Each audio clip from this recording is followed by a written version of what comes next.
আসসালামু আলাইকুম।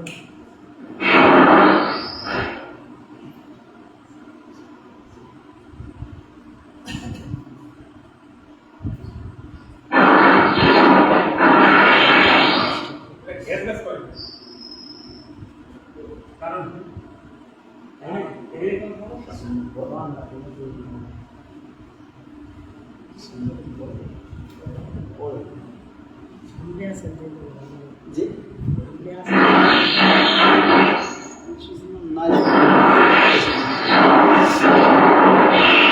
সমস্যা হয় কিসে? এই কণ্ঠ ধরে দেখে না?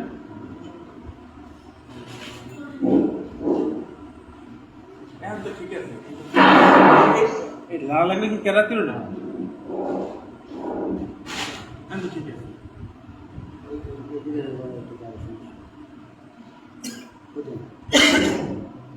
আসসালামু আলাইকুম ওয়া রাহমাতুল্লাহি ওয়া বারাকাতুহু। ইন্নাল হামদালিল্লাহি নাহমাদুহু ওয়া নাস্তাঈনুহু ওয়া নাস্তাগফিরুহু ওয়া nu'minu bihi wa natawakkalu alayhi wa na'udzu billahi min shururi anfusina wa min sayyiati a'malina. Man yahdihillahu fala mudilla lahu fala tajida lahu waliyyan murshida. Wa nashhadu an la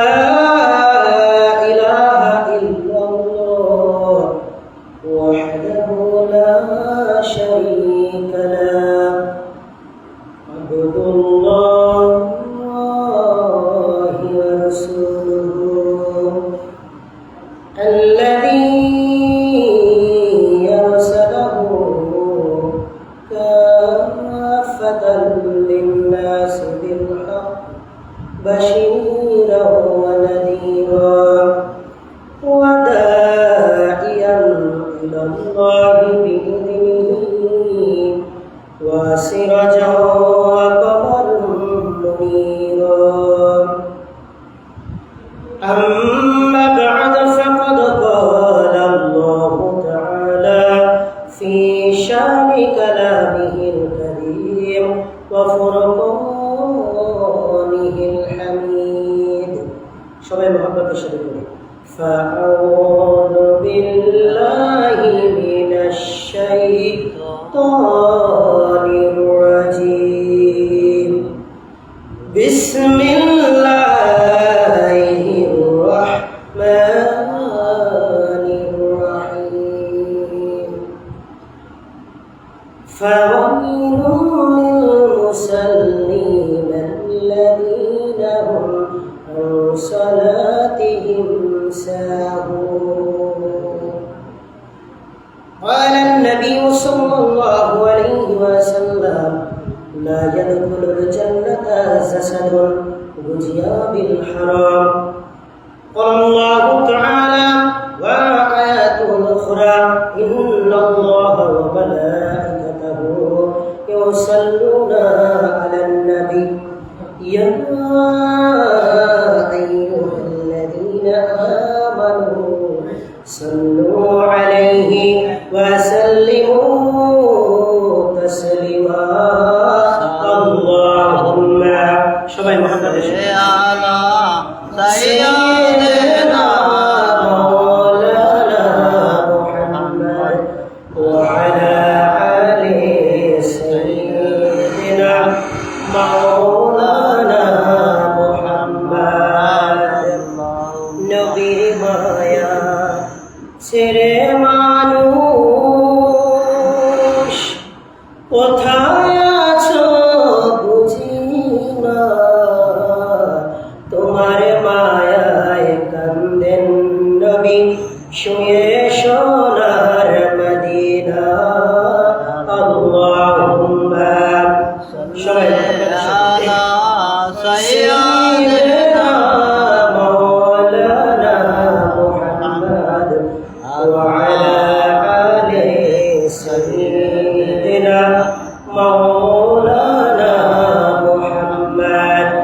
পশু পাখি মানব দানব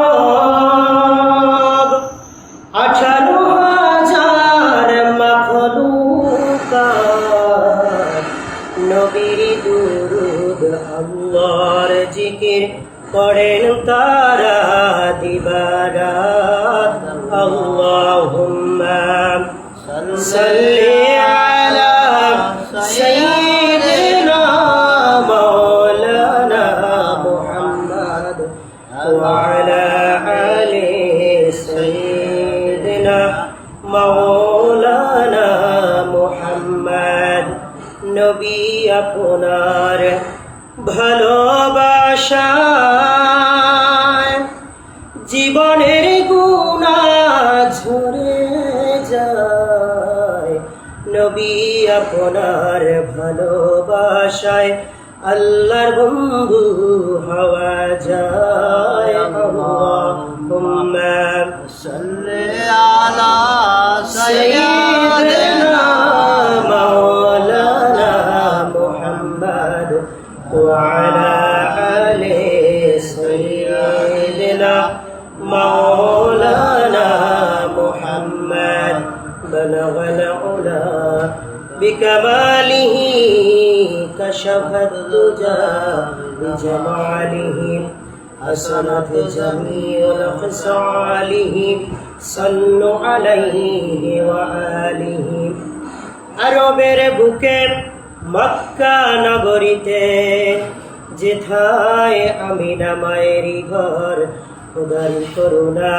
কাউসার হয়ে ঝরছে বারবার বালাগাল উলা বিকামালিহি কাশাফাত দুজা বিজামালিহি হাসানাত জামিউল খিসালিহি সাল্লু আলাইহি ওয়া আলিহি উপস্থিত মুআজ্জিজ মুহতারাম নাপিতখালী ঐতিহ্যবাহী মাঝের বাড়ি জামে মসজিদ থেকে আজকের পবিত্র জুমার খুতবা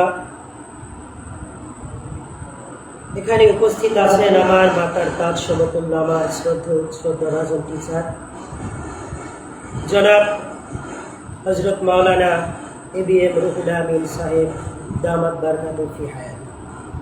এছাড়াও আমার শ্রদ্ধাভাজন আরেক ব্যক্তিত্ব জনাব হযরত মাওলানা আবুল হোসেন সাহেব, অত্র মসজিদের মসজিদ কমিটি সহ এলাকা থেকে আগত প্রাণ প্রিয় ভাইরা এবং তাবলীগ জামাতের দূর দূরান্ত থেকে ইসলাম প্রচারের জন্য আগত আমার প্রাণ প্রিয় ভাইরা, মাইকের আওয়াজ যত দূরে যায় আমার পর্দানিশী মা বোনেরা, আল্লাহ রাব্বুল আলামিনের পক্ষ থেকে আপনাদেরকে জানাই আন্তরিক মোবারকবাদ।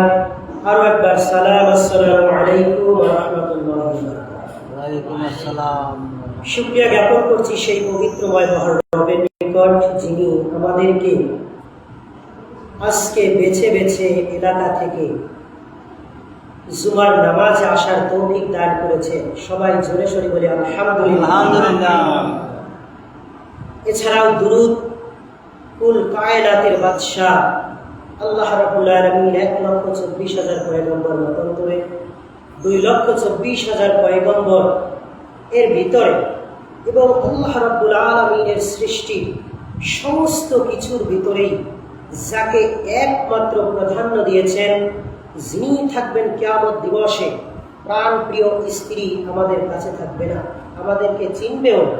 এমনকি যেই পিতামাতা আমাদেরকে সারাটা জীবন পরিশ্রম করে, অক্লান্ত পরিশ্রম করে আমাদেরকে সুখী করার জন্য সর্বাত্মক চেষ্টা করেছে, এমনকি তারাও একটা নেক দেওয়ার মতন ক্ষমতা,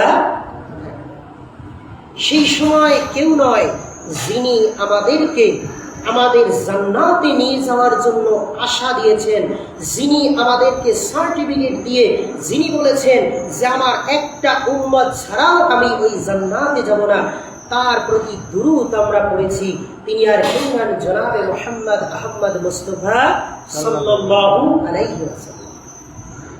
আমার ভাই, অন্যান্য নবীদের আমলে যারা দরখাস্ত করেছে, আমার রব, আমরা চাই রাসূল করিম সাল্লাল্লাহু আলাইহি ওয়াসাল্লাম যাকে আপনি খলিলুল্লাহ বলেছেন, যাকে আপনার বন্ধু বলেছেন, সেই বন্ধুকে আপনি আমাদেরকে একটু আশ্বাস দিন বা আমাদেরকে আরেকবার হলেও জন্মগ্রহণ করার জন্য তৌফিক দান করেন, যাতে করে আমি বা আমরা ওই সময় আল্লাহর নবীর উম্মত হতে পারি। আমার ভাইয়া, আর আমরা দরখাস্ত ছাড়াই আজকে নবীর উম্মত অনেকেই আছি, আজকে জুমার দিন এই সম্পর্কে আমরা ভুলে যাই। কিন্তু এই জুমার দিনটা যে এত গুরুত্বপূর্ণ, এত মর্যাদাপূর্ণ, এই সম্পর্কে যদি আমরা বুঝতাম, তাহলে আজকে এই মসজিদের জায়গা তো দূরের কথা, এই রাস্তায়ও জায়গা দেওয়ার মতো কি জায়গা থাকতে পারে। এলাকায় কিন্তু লোক কম নেই, অনেক লোক আছে যারা মসজিদে এসে নামাজ পড়তে পারে। মুসলমান দাবি করছি, কিন্তু আসলে আল্লাহর হুকুমগুলো আমরা সঠিকভাবে পালন না করতে পেরে আল্লাহর হুকুমিয়াত সম্পর্কে আমরা বুঝতে পারি নাই, যার কারণে আমরা আজকে মসজিদে আসা থেকে মাহরুম হয়ে গেছি। কিন্তু আল্লাহ রাব্বুল আলামিন আমাদেরকে বেছে বেছে এই মসজিদে আসার তৌফিক দান করেছে। সবাই আরো একবার বলি আলহামদুলিল্লাহ। আমি আপনাদেরকে নামাজের সম্পর্কে কয়েকটা হাদিস বর্ণনা করব। তার আগে একটু প্রারম্ভে কিছু কথা না বললেই নয়। আপনি জুমার নামাজে কেন আসবেন? জুমার নামাজে কেন আসবেন? এই জুমাটার এক সময় নাম ছিল ইয়ামুল আরুবা। কি নাম ছিল? ইয়ামুল আরুবা। সাইয়েদনা ইব্রাহিম আলাইহিস সালাতু ওয়াস সালামের এক পুত্র সাইয়েদনা ইসমাঈল আলাইহিস সালাতু ওয়াস সালামের 12 জন সন্তান ছিল। তার মধ্যে উল্লেখযোগ্য একজন সন্তানের নাম হচ্ছে নাবেদ, যাকে এক সময় নিমতি বলা হতো। এই নাবেদের পঞ্চম অথবা নবমতম পুরুষ, যার নাম কাব ইবনে লুবাই, তিনি একবার ডেকে বললেন যে আমার কওম, হে আমার গোত্র, আজকের এই দিনটা সম্পর্কে তোমরা কি অবগত আছে? বলছে হ্যাঁ অবগত আছি, এই দিনটা হচ্ছে ইয়ামুল আরুবা। বলে না, এই দিনটার নাম হচ্ছে ইয়ামুল জুমআ। এই দিনটার নাম কি? ইয়ামুল জুমআ। আমার ভাই, এই জুমার সম্পর্কে একটা হাদিস এবং কোরআনের সূরাতুল জুমার তাফসীরের ভিতরে এসেছে যে জুমার আযান যখন হয়, এই জুমার আযানটা তোমরা যখন শুনবে, তোমাদের বেচা বিক্রি, কেনা বেচা অথবা তোমার কোনো কাজ যদি ইম্পর্টেন্ট থাকে, এই ব্যবসা আর কাজ সমস্ত কিছুকে আমি আল্লাহ রাব্বুল আলামিন তোমাদের জন্য হারাম করে দিয়েছি। কি করে দিয়েছি? হারাম করে দিয়েছি। দেখেন, আপনি জোহরের নামাজ পড়েন নাই, আপনি পরবর্তীতে কাজা আদায় করবেন, কিন্তু আপনাকে শাস্তি ভোগ করতে হবে। এ সম্পর্কে কোরআনে জুমার যেরকম আয়াত এবং তাফসীরে বলা হয়েছে যে তোমার যখন জুমার আযান হবে, তোমার বেচা বিক্রি, কাজকর্ম সমস্ত কিছু তোমার জন্য কি? হারাম। এবং তাফসীরের ভিতরে এসেছে যদি কোনো ব্যক্তি 1 টাকা ইনকাম করে বা ব্যবসা করে, আল্লাহ রাব্বুল আলামিন ওর থেকে 70 গুণ তার ওর ভিতরের বরকত কমায় দেয়। কয় গুণ? আপনি 1 টাকা ইনকাম করলে 70 টাকার বরকত কমে যাবে, হোক সেটা অসুস্থতা, হোক সেটা দুনিয়াবি কোনো ফেসনা ফেসাদের কারণে। আর আপনি যখন নামাজ পড়ে কোনো কাজে হাত দিবেন, আপনি যদি 1 টাকা ব্যবসা করেন, আল্লাহ রাব্বুল আলামিন ওর ভিতরে 70 গুণ সওয়াব দান করে দিবেন। তাহলে কতটা গুরুত্বপূর্ণ। অন্য নামাজের ক্ষেত্রে এটাও বলা নাই তোমার জন্য হারাম, কিন্তু জুমার নামাজ পড়ার জন্য এটাকে কিন্তু স্পষ্টভাবে বলা হয়েছে যে তোমার বেচা বিক্রি সব হারাম। বেচা বিক্রি কি? সব হারাম। আমার ভাইরা, তাহলে জুমার গুরুত্ব কি কম? জুমার গুরুত্ব কি কম? জুমার গুরুত্ব হচ্ছে অনেক। যাই হোক, আজকে যেহেতু জুমা সম্পর্কে আলোচনা নয়, সালাত সম্পর্কে আলোচনা আছে। কি সম্পর্কে? সালাত। সালাত মানে আমরা বুঝি নামাজ। সালাত বলতে কি বুঝি? নামাজ। এখন একটা মানুষ সে নামাজ পড়লো, তাহাজ্জুদ পড়লো, ফজর পড়লো, যোহর পড়লো, আসর পড়লো, তাহলে কি আসলে আল্লাহ যে বলছেন তুমি সালাত কায়েম করো, সে সালাত কি কায়েম হবে? যখন আপনি নামাজ পড়তে আসবেন, আর এক ভাইকে যদি নামাজের মধ্যে নিয়ে আসতে পারেন অথবা আপনি চেষ্টা করেছেন, তাহলে এটার অর্থ আপনি সালাত কায়েম করছেন। কথা ঠিক না বেঠিক? ঠিক কথা ঠিক না বেঠিক?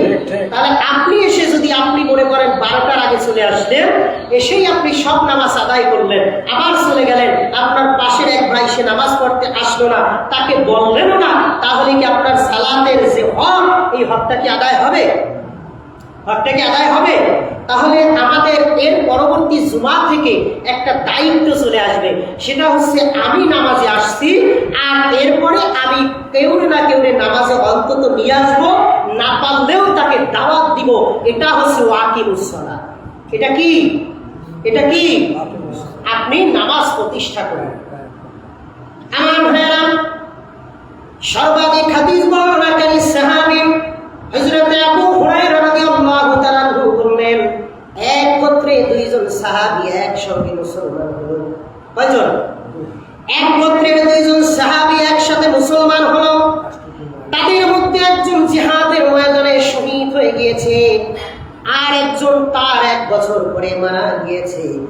ওই সাহাবী বললেন, ইবনে উবাইদুল্লাহ রাদিয়াল্লাহু তাআলা আনহু, তিনি বললেন, আমি স্বপ্নে দেখলাম যে 1 বছর পরে যে মারা গিয়েছে তিনি জিহাদের ময়দানে শহীদ হন নাই, তিনি বরঞ্চ এমনিতেই মারা গিয়েছেন। হতে পারে সেটা বার্ধক্যের কারণে, অথবা হতে পারে অন্য কোনো অসুস্থতা বা অন্য কোনো কাজের কারণে তিনি মারা গিয়েছেন, তিনি জিহাদের ময়দানে শহীদ হন নাই। আমি দেখতে পেলাম 1 বছর আগে যে শহীদ হয়ে গিয়েছেন ওই লোকটা জান্নাতে যাওয়ার কথা ছিল আগে, কিন্তু আমি দেখতে পেলাম যে ওই লোকটা আগে যে 1 বছর পরে মারা গেল, আমি দেখতে পেলাম তার কবরের সাথে তার জান্নাতের সংযোগ লেগে গিয়েছে। আমি আশ্চর্য হয়ে গেলাম। আল্লাহর নবী রাসূলুল্লাহ সাল্লাল্লাহু আলাইহি ওয়াসাল্লাম তিনি বর্ণনা করলেন, একদিন খুতবা দিতেছিলেন, তিনি বর্ণনা করলেন যে শহীদের মর্যাদা হচ্ছে সবার চাইতে উপরে। শহীদ যখন মারা যাবে তার হিসাব নাই, বিনা হিসাবে জান্নাত, কি হিসাবে? বিনা হিসাবে সে জান্নাতে যাবে। এখন শহীদ আমাদের সমাজে কিরকম হয়? আপনি যদি কোরআন এবং হাদিস খুলে দেখেন, তাহলে 99% শহীদ আসলে আল্লাহ রাসূল এবং আল্লাহর কোরআন হাদিস মোতাবেক শহীদ হয় না। তারা কি হয় না? শহীদ হয় না। অমুক দলের যাই মারা গেছে, তমুক দলের যাই মারা গেছে, আর লিখলেন গভীর শ্রদ্ধাঞ্জলি, কথাটা ঠিক আছে, কিন্তু শহীদ হয়ে গিয়েছে। আসলে শহীদ কি সে দিনের জন্য হয়েছে, নাকি এমনি এমনি কোনো নেতার পিছনে যাইয়া, কোনো টাকার অর্থ লোভে গিয়া, অথবা নিজে অনেক বড় নেতা মনে করে শহীদ হয়ে গিয়েছে? এটা আপনারাই ভালো বলতে পারবেন। আল্লাহ নবী যে কথা বলেছেন যে যে শহীদ হবে, ইসলামের জন্য যে জীবন দিবে, তার জন্য আল্লাহ রাব্বুল আলামিন জান্নাতে ওয়াদা করেছেন, জান্নাতের ঘোষণা দিয়েছেন। তার জন্য হিসাব নাই, নিকাশ নাই, সবার আগে সে জান্নাতে যাবে। কিন্তু আমি স্বপ্নে দেখলাম দুইজন লোক একই সাথে একই গোত্রে এক সময় ইসলাম গ্রহণ করলেন। এর পরবর্তীতে সেই লোকটা আগেই জান্নাতে যাওয়ার কথা, সে তো আগে জান্নাতে যেতে পারছে না, বরঞ্চ 1 বছর পরে জান্নাতে গেল। কারণটা কি? ঘটনা কি? আল্লাহ নবীর দরবারে গিয়ে বললেন, ইয়া রাসূলুল্লাহ, ইয়া হাবিবাল্লাহ, আপনি হাদিস বলেছিলেন যে শহীদ হয়ে যায় যদি কেউ, তার জন্য জান্নাত হয় সবার আগে। কিন্তু আমি দেখতে পেলাম অমুক গোত্রের 2টা লোক একই সাথে ইসলাম গ্রহণ করেছে, আর প্রথম লোকটা শহীদ হয়ে গিয়েছে। 1 বছর পরে যেই লোকটা মারা গিয়েছে সে আগে জান্নাতে গেছে, তার বর্ণনা বুঝলাম না। আল্লাহ নবী সাল্লাল্লাহু আলাইহি ওয়াসাল্লাম তিনি বললেন, হুজুর সাল্লাল্লাহু আলাইহি ওয়াসাল্লাম বললেন, যেই ব্যক্তি পরে মারা গিয়েছে আমি কি তাহার নেকি সম্পর্কে তোমাদেরকে বর্ণনা করব না? তোমরা কি তার নেকি সম্পর্কে দেখতে পাও না? বলতেছি, ইয়া রাসূলুল্লাহ, বুঝলাম না আসলে ঘটনা কি? আল্লাহ নবী সাল্লাল্লাহু আলাইহি ওয়াসাল্লাম বললেন, এই লোকটা একটা রমজান সে বেশি পেয়েছে, আর রমজানের মর্তবা, রমজানের মর্যাদা, এত গুণ আল্লাহ রাব্বুল আলামিন বৃদ্ধি করে দিয়েছেন। আর এর পরবর্তীতে সে 1 বছর যে সালাত আদায় করেছে, এই কারণে আমার আল্লাহ রাব্বুল আলামিন খুশি হয়ে তার ওই ইখলাস শুদ্ধ নামাজটাকে কবুল করে নিয়েছে। কি করে নিয়েছে? তার ইখলাসের সাথে যে নামাজ আদায় করেছে, রমজানের রোজাটাকে সে গ্রহণ করেছে এবং সে অনুসারে আমল করেছে, আল্লাহ রাব্বুল আলামিন এর জন্য খুশি হয়ে তার জন্য কি দিয়ে দিয়েছে? কি দিয়ে দিয়েছে? জান্নাত। এখন আমরা তো আসি নামাজে তো যাবো, মানে হুজুরে আয়োজন দিয়েছে একটু পরে যাই, আস্তে আস্তে যাই, আইকে দেখে কি যে হুজুরের খুতবা প্রায় শেষ। এখন কয় হুজুর একটু সময় দেবেন, নামাজ কিন্তু শেষ হয়ে যায়। আপনার খুতবার চাইতে নামাজেরটা গুরুত্ব বেশি। খুতবার চাইতে কিসের গুরুত্ব বেশি? নামাজের গুরুত্ব বেশি। কিছু লোক তো আছে এই পেশে এক ঠ্যাং দিয়ে ওই পেশে এক ঠ্যাং দিয়ে আদত হইয়া, এখন তাদের জন্য তাহিয়াতুল ওযু আগে। আমার ভাইয়েরা, সূরাতুল জুমার ভিতরে এত সুন্দর করে জুমার তাফসীর বলেছেন, সেই সম্পর্কে দুই একটা কথা এর সাথে না মিলালেই নয়। সেটা হচ্ছে এই, যখন খতিব সাহেব নামাজের মধ্যে খুতবা দেওয়া শুরু করবেন, আপনার সমস্ত কাজ কর্ম সমস্ত কিছু ভুলে নামাজে মসজিদে আসার জন্য কয়টা সুন্নাত বলতে পারেন? 5টা সুন্নাত। কয়টা সুন্নাত? 5টা সুন্নাত। একটা হচ্ছে কি? ডান পা দিয়ে প্রবেশ করা। কোন পা দিয়ে? ডান পা দিয়ে। 2 নাম্বার হচ্ছে বিসমিল্লাহ বলা। 3 নাম্বার হচ্ছে দোয়া পড়া। 4র্থ নাম্বারে হচ্ছে কি? দুরূদ শরীফ পড়া।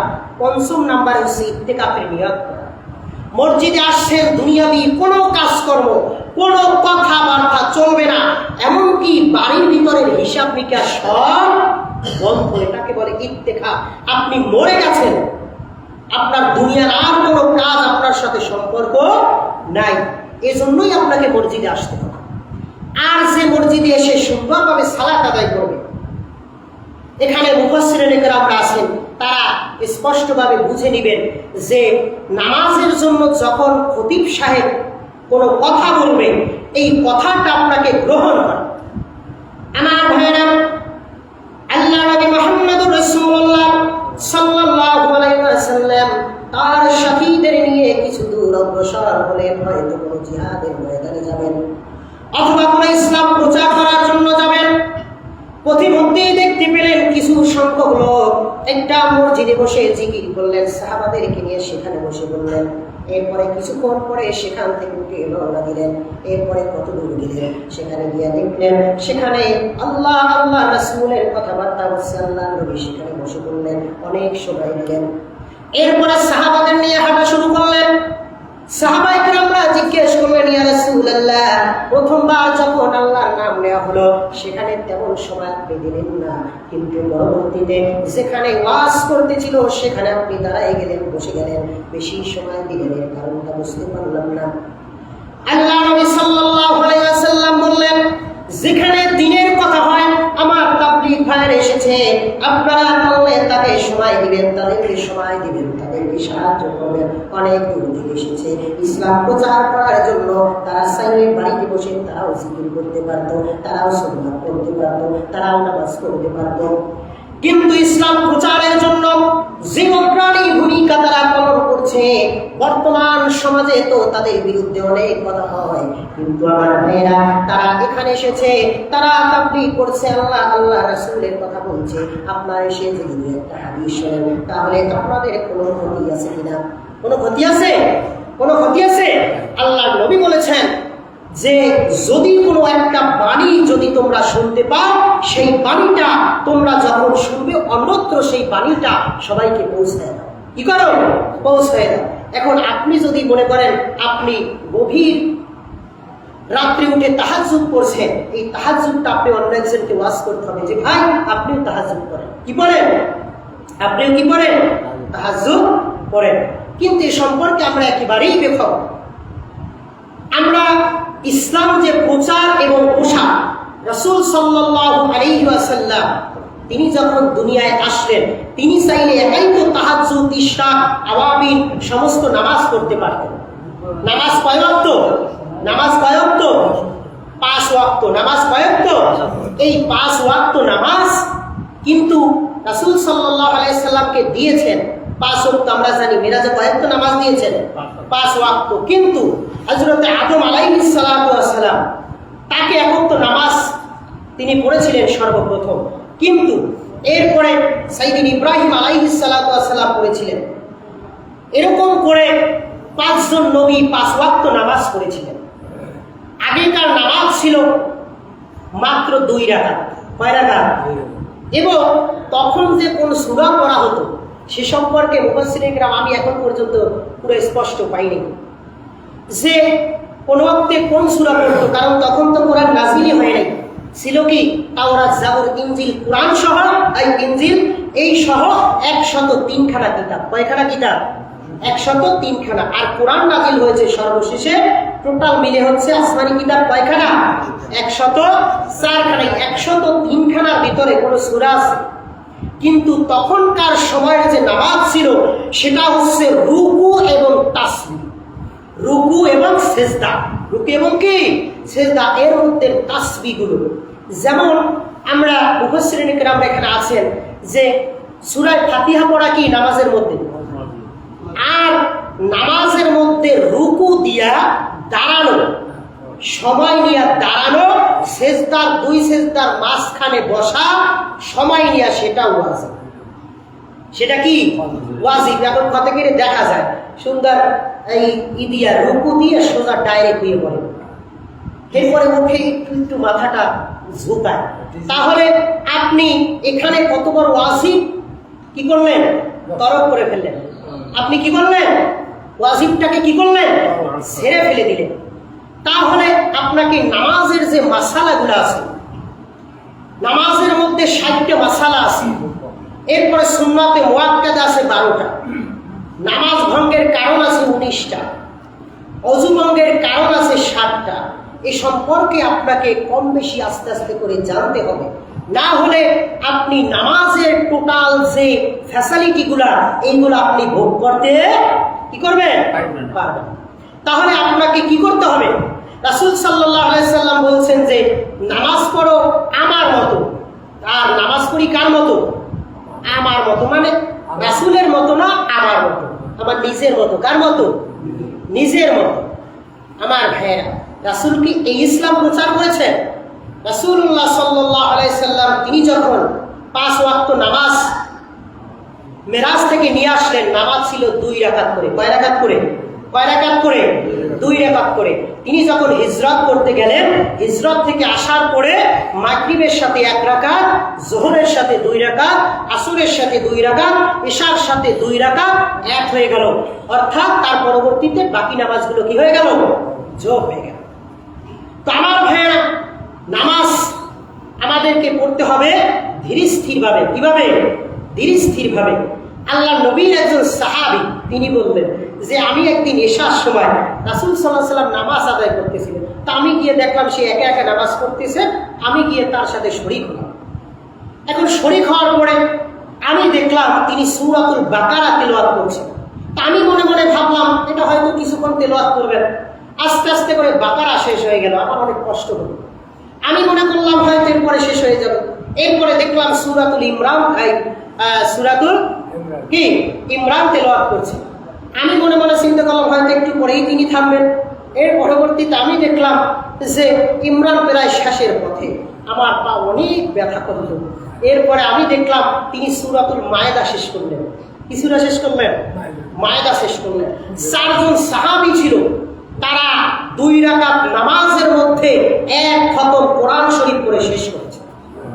আর আমরা তো চিন্তা করি হুজুর তাড়াতাড়ি নামাজ পড়ায় না, কি শুরু করছে? ওদিকে আড়া রয়েছে ধানের, ওদিকে কি রয়েছে?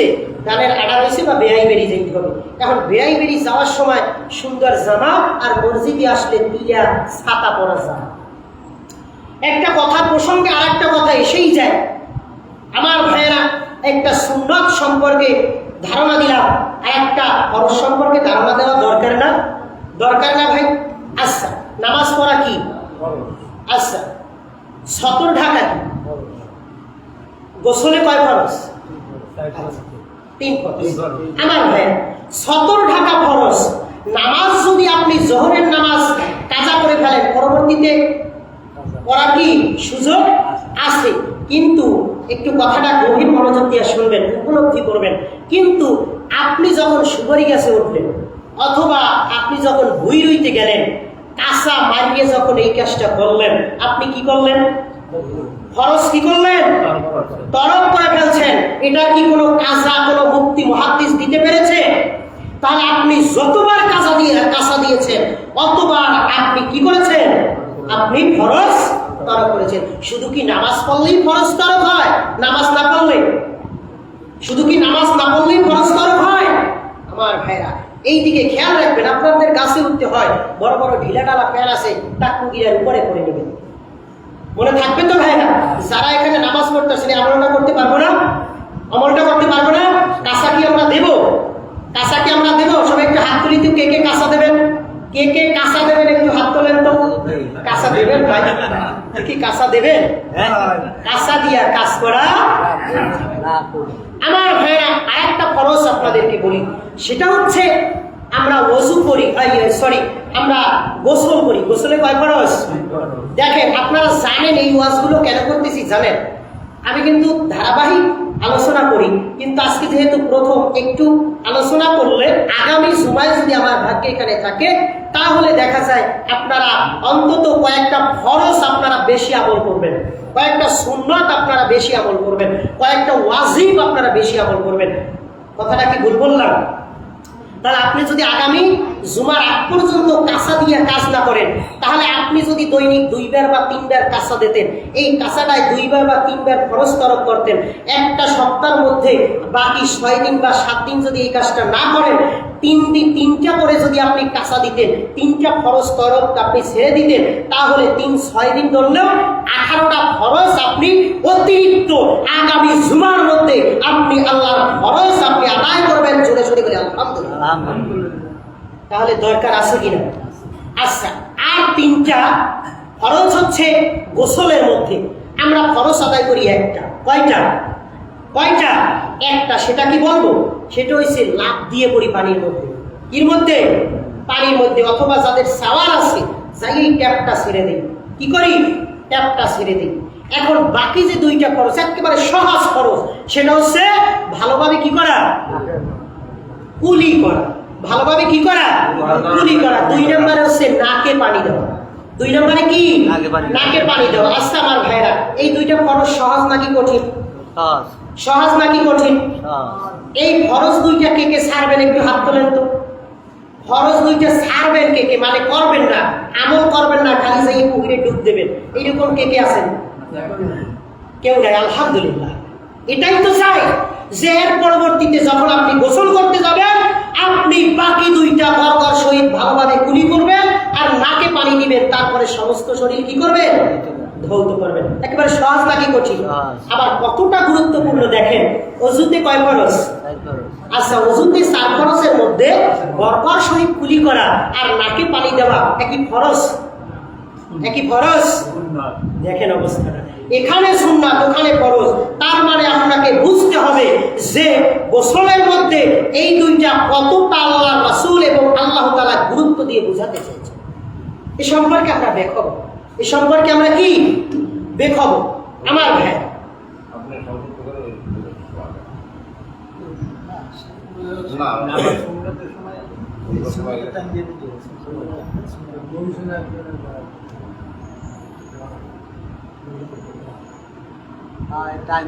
আচ্ছা, আল্লাহ রাব্বুল আলামিন আমাদেরকে বোঝার তৌফিক দান করুন। আসসালামু আলাইকুম ওয়া রাহমাতুল্লাহ।